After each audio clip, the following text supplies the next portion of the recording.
ہم سب کو چاہیے کہ رسول اللہ صلی اللہ علیہ وسلم کی آمد پر خوشی کا اظہار کریں اور خوش ہونا چاہیے۔ جو شخص رسول اللہ صلی اللہ علیہ وسلم کی دنیا میں آمد پر خوش نہیں ہے وہ شیطان ہے، کافر ہے، بے ایمان ہے، جو حضور کی آمد پر خوش نہیں ہے۔ لیکن رسول اللہ صلی اللہ علیہ وسلم کی آمد پر خوش ہونا اور ہے اور جشن عید میلاد النبی منانا اور ہے۔ رسول اللہ صلی اللہ علیہ وسلم کی آمد پر خوشی اور ہوتی ہے، جشن اور ہے۔ آپ کی آمد اور ہے، جشن میلاد النبی اور ہے۔ پھر جشن عید میلاد النبی یہ بالکل الگ تھلگ بات ہے۔ شریعت نے دو عیدیں بتائی ہیں، ایک عید الفطر اور ایک عید الاضحیٰ۔ عید الفطر رمضان گزرا اور اس کے بعد ایک ماہ روزے رکھے، رمضان میں مشقت برداشت کی ہے، اللہ نے فرمایا مہمانی ہے ہماری طرف سے، آج کھاؤ، عید الفطر۔ عید الاضحیٰ آ گئی، یہ 3 دن خدا کی طرف سے مہمانی ہے، اللہ کے نام پہ جانور ذبح کرو اور کھاؤ۔ تو ہمارے ایک عید الفطر ہے، ایک عید الاضحیٰ ہے، یہ تیسری عید اور وہ بھی جشن والی، اس کی ہماری شریعت میں کوئی گنجائش نہیں ہے۔ تو رسول اللہ صلی اللہ علیہ وسلم کی آمد پہ خوش ہونا اور بات ہے اور جشن عید میلاد النبی منانا اور بات۔ پھر رسول اللہ صلی اللہ علیہ وسلم کی آمد پر لوگ پرچم لگاتے ہیں، اور پرچم ایسے جس پہ نبی پاک صلی اللہ علیہ وسلم کا روضہ مبارک بنا ہوتا ہے، کوئی پرچم ایسا ہو جس پہ رسول اللہ صلی اللہ علیہ وسلم کے نالین مبارک بنے ہوتے ہیں۔ اور جو ہی میلاد النبی عید کا ان کا 12 ربیع الاول کے دن گزرتا ہے تو گزرنے کے فوراً بعد 1 بعد 2 دن بعد وہ لڑیاں ٹوٹتی ہیں، حضور پاک صلی اللہ علیہ وسلم کے روضہ مبارک کی تصویر وہ مٹی پہ ہوتی ہے، نالین مبارک کی تصویر مٹی کے اوپر ہوتی ہے۔ اور یہ سنی بات نہیں ہے، میری اپنی آپ بیتی ہے۔ گزشتہ سال کی بات ہے، ایک بندہ فوت ہوا، میں تعزیت کے لیے ان کے گیا، میں نے گلی میں دیکھا تو کچھ جھنڈے نیچے گرے ہیں، کچھ جھنڈے اوپر ہیں۔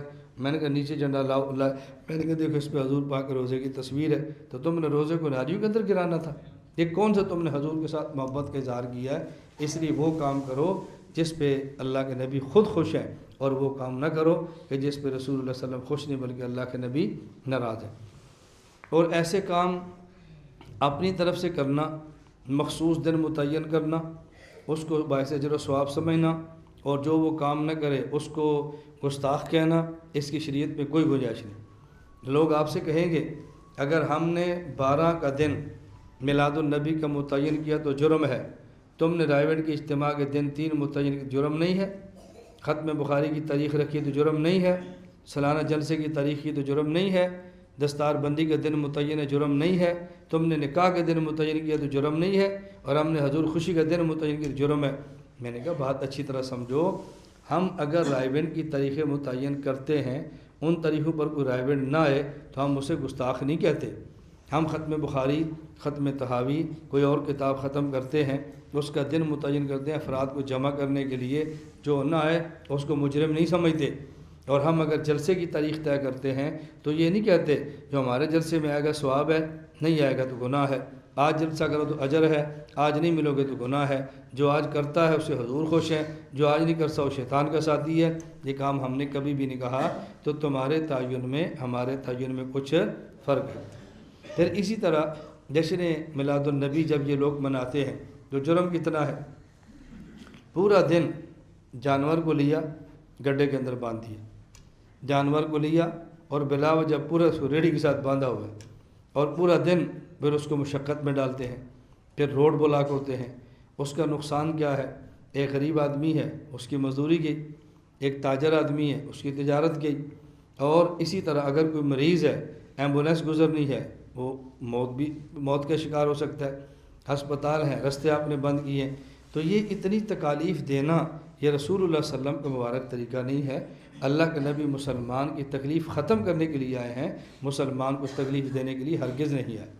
میں یہ بات کہہ رہا ہوں کہ آپ اس کو ذہن بناؤ، خود سمجھو، پھر جس حد تک ممکن ہو اپنے علاقے میں سمجھاؤ، جس حد تک ممکن ہو لڑائی جھگڑے کے بغیر یہ بات سمجھاؤ۔ اور ایک اہم بات جو اس میں سمجھیں کہ رسول اللہ صلی اللہ علیہ وسلم پیدا ہوئے وقت کون سا ہے؟ جی طلوع فجر، صبح۔ دن کون سا ہے؟ پیر کا، سوموار کا، اور مہینہ کون سا ہے؟ ربیع الاول۔ اب وقت دیکھو طلوع فجر صبح کا، دن دیکھو سوموار اور پیر کا، اور مہینہ دیکھو ربیع الاول کا۔ تو جو لوگ جشن مناتے ہیں نہ صبح صادق کی بات، نہ طلوع فجر کی بات کرتے ہیں صبح کی، نہ ہی سموار کی بات کرتے ہیں، اگر کریں گے تو صرف اور صرف ربیع الاول کی بات کریں گے۔ حالانکہ تین چیزیں الگ ہیں۔ آپ فجر کے وقت پیدا ہوئے سارے مانتے ہیں، پیر کے دن پیدا ہوئے سارے مانتے ہیں، 12 ربیع الاول پیدا ہوئے اس کو سارے نہیں مانتے۔ خود جشن عید میلاد النبی منانے والے جس شخص کو اپنا امام مانتے ہیں، مولانا احمد رضا خان، انہوں نے فتاوی رضویہ میں ان کا ایک رسالہ نطق الہلال کے نام پہ انہوں نے لکھا کہ حضور کی پیدائش 12 کو نہیں تھی بلکہ 8 ربیع الاول کی تھی، اور آپ کی وفات 12 ربیع الاول کو ہے۔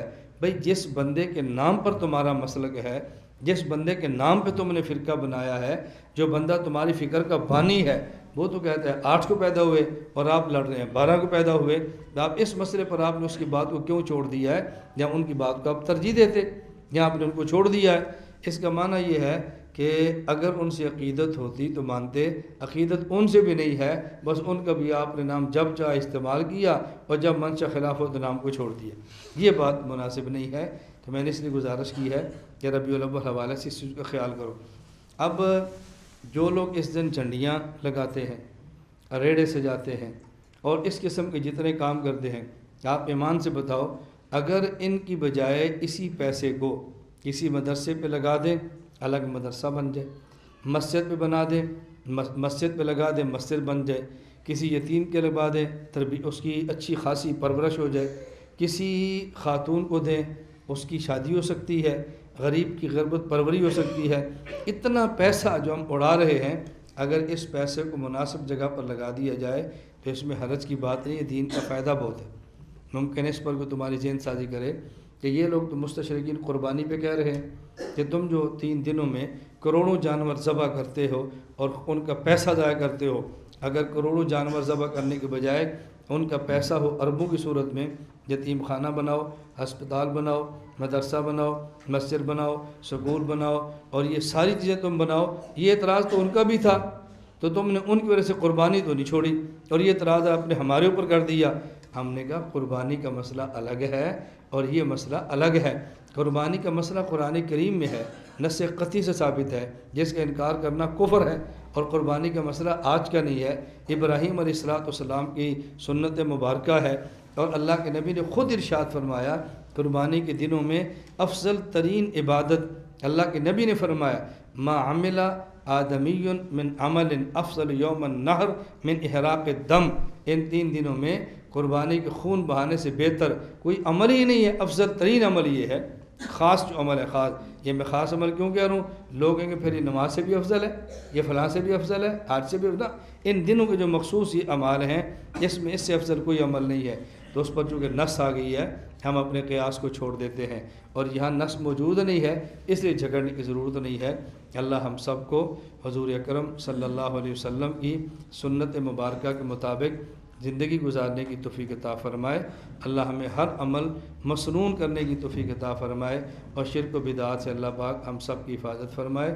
وآخر دعوانا ان الحمدللہ رب العالمین۔ لا الہ الا اللہ، لا الہ الا اللہ، لا الہ الا اللہ، ما لنا رب سوا۔